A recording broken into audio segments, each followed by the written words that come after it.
deyirik ki, DNT nədir?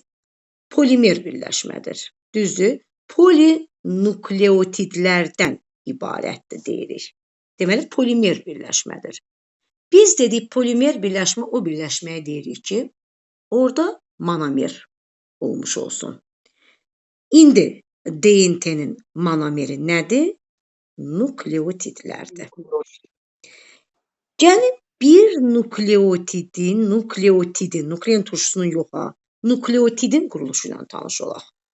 Bir nukleotidin quruluşu azot əsası, ona birləşir karbohidrat pentoza şəkəri, yəni dezoksiriboza şəkəri və ona birləşir nə? H3PO4 qalığı. Bu bir nukleotidin quruluşudur. Azot əsası, dezoksiriboza şəkəri karbohidrat və nə? H3PO4 qalığı. Azot əsasları dedikdə adenin, guanin, sitozin və timin nəzərdə tutulur DNT molekulunda. Aydındır? DNT molekulunda azot əsasları dedikdə adenin, guanin, sitozin və timin nəzərdə tutulur. İndi gəlin görək bir zəncir necə yığılır DNT molekulunda.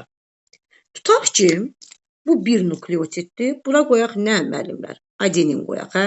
Tutaq ki, bu adenindir.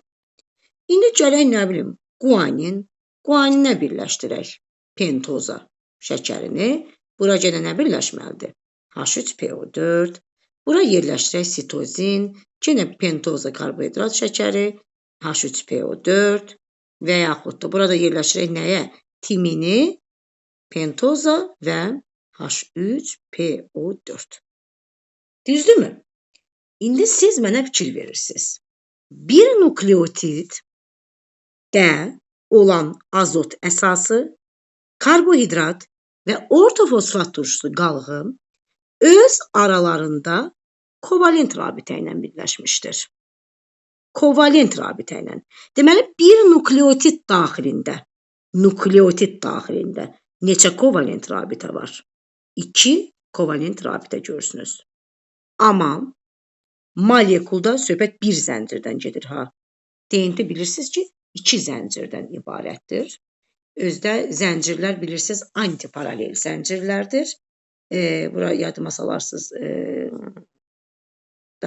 deyərəm, buna aid geniş izahda atmışam. Antiparalel zəncirlərdir, 3 5 3 zəncirləridir. Antiparaleldir zəncirlər bir-birinə.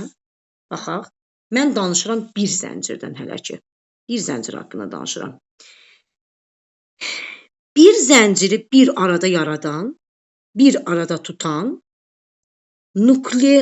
nukleotidlər arası kovalent rabitələrdir. Hardan yaranır bu kovalent?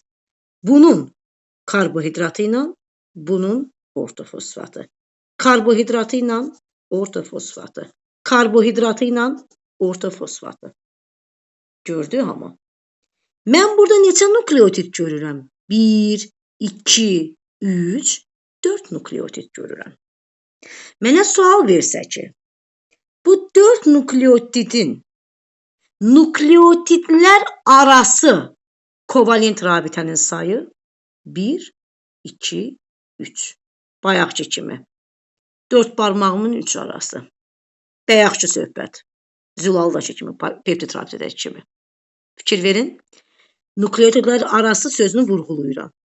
Nukleotid arası kovalent rabitə nə qədərdir? 3 dənə.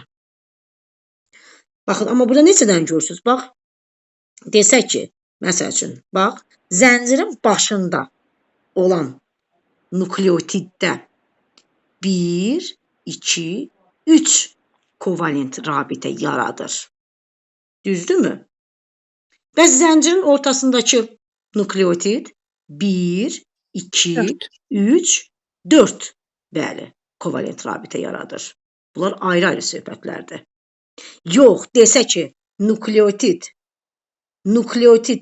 zəncirin başında nukleotid arası neçə rabitə yaradıbdır? Bir dənə. zəncirin ortasındakı nukleotid arası neçə rabitə yaradıbdır? 2. 2 rabitə. Yuxarıdakı bir də aşağıdakı.